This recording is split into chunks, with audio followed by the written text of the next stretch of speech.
Зимни вечери.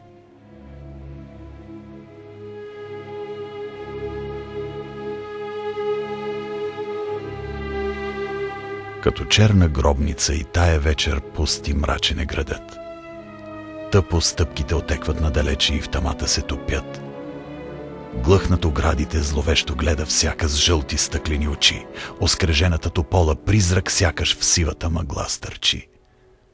Странни струни са изопнатите жици, посребрени с тънък пух. И снегът, поръсен с бисерни искрици, хрупка с вопъл зъл и глух, а в мъглата, през безплътните им мрежи, мълком гаснеща от скръб, младата луна незнаен път бележи с тънкия си огнен сърп.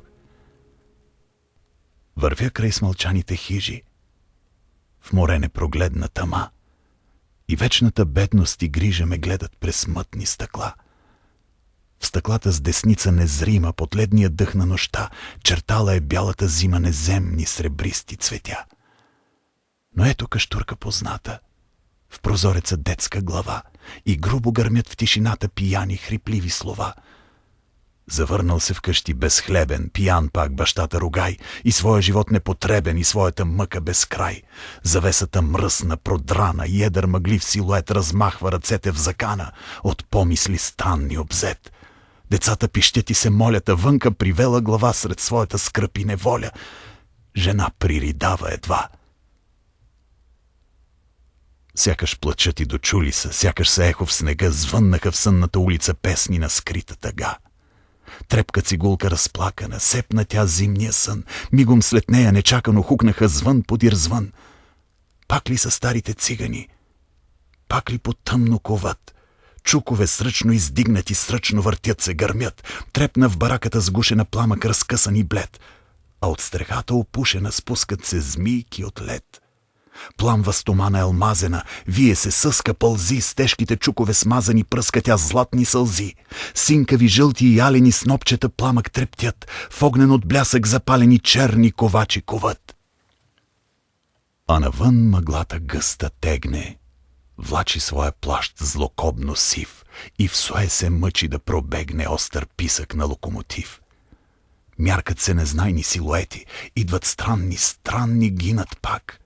Електричен нанис морно свети през завесите от черен мрак. И в мъглата жълто пепелява, в нейното зловещо празненство броди тежко, неспокойно плава някакво задгробно същество. Той е. Слепия старик се връща, с него натоварено дете, потопени в хаоса на мръщен, бавно се разтапят те. Братя мои, бедни мои братя, пленници на Орис вечна зла, ледно тегне и души мъглата, на живота сивата мъгла.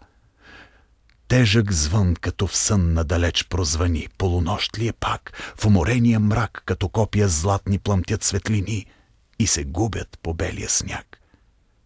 Строят се безред бледо-жълти петна от прозореца в скреж и разкъсващ, зловещ, през стъклата процежда се плач на жена и горят и трептят свещ до свещ. Сред стаята ковчег положен.